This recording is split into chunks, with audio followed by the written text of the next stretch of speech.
Again, I understand completely that these two are not in the same class, but again, a lot of people have asked me to make videos comparing the more budget-conscious Victorinox Fibrox line to the higher-end knife options out there, so they can decide if it makes sense for them to spend extra money to get the more premium knives. This is the Shun 3-inch vegetable knife. It's a sheep's foot knife. This is the Victorinox Fibrox 3¼ inch paring knife. Sort of similar knives, not really, but it's the best sort of comparison that I can make at this point right now. Let's discuss some of the similarities. They're both knives, they're both sharp, and they both have a very similar cutting angle they're ground to, 16 degrees, 15 degrees. That is where the similarities end. This is a stamped machine-made knife. This is a handmade forged knife. This has a full tang all the way down, and what a lot of people don't realize is that the Fibrox line does not have a full tang. The tang on this knife ends about right here, and the handle is formed all the way through. What that means is that it doesn't matter as much for a paring knife because, again, you hold them like this, but for a knife like this that you're actually using to cut something on a table, or maybe you're paring with it in your hand, there's no pivot point. There's no way this thing's going to snap up and hit you in the face while you're cutting with it. Does that matter too much? Things like a chef's knife, if you're using it to cut a melon or something, yes, but you shouldn't really be abusing your knives past that point, so most of the time it's not going to matter, but it's better to be safe than sorry.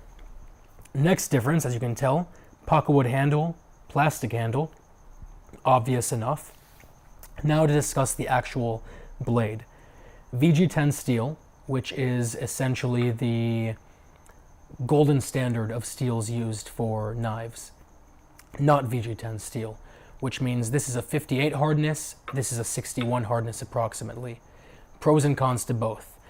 Pro to this is that the VG10 steel is harder, which means it's much more resilient to getting bent as you're cutting with it, which happens normally over time as you're actually working with a knife.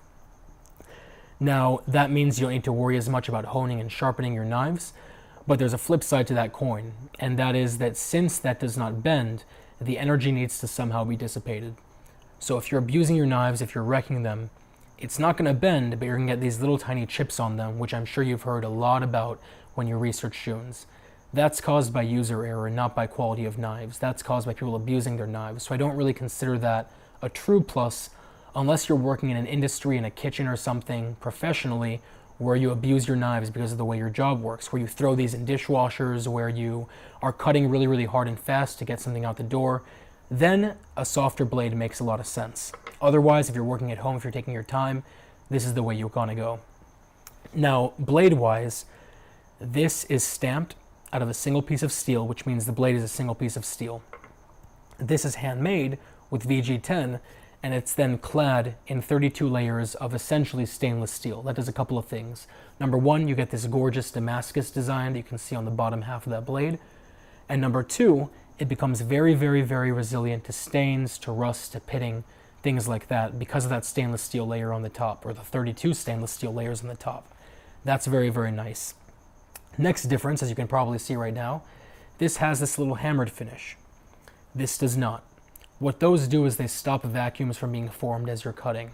If you've ever cut, especially with a knife like this, let's say, garlic, tomatoes, things like that, and you realize they're stuck to the blade, that's what you've been dealing with. This stops that from happening. Now, they both have lifetime warranties. They're both made in good places, Japan, Switzerland. But the cool thing about this is that this has lifetime sharpening for free as well, which if you're taking your knife to a sharpening place that's actually legitimate and is a good place, they normally charge about $5 per inch of a knife they're going to sharpen. That means if you wanted to sharpen this, it would cost you $15. If you wanted to sharpen this, it would cost you roughly $15. Does that make a big difference for the price here? No. But it does sort of, give you a little bit of an idea that, it's something to consider. If you want a piece of jewelry for your house, if you want a premium knife, the Shun Premiers are what I would suggest because of all the reasons I mentioned. If you want a workhorse, the only time I would suggest this is if you're actually working in a kitchen environment where you're actually working professionally and you abuse your knives and you want something soft that can bend if it gets abused and not break. If you're doing things at home and if you have good knife skills, you're learning good knife skills, you want to have good knife skills, I would highly suggest getting the Shun Sora, because the price difference, once you consider free sharpening, is moot. But you get VG10 steel, you get a full tang, you get lifetime sharpening, you get layers of stainless steel added on top of it, you get better steel, you get, all of these different things, and it really adds up, and it looks like a piece of art in your kitchen. I'm going to put links down below. If you guys have any questions, comments, or concerns, feel free to let me know. But otherwise, I will talk to you very soon.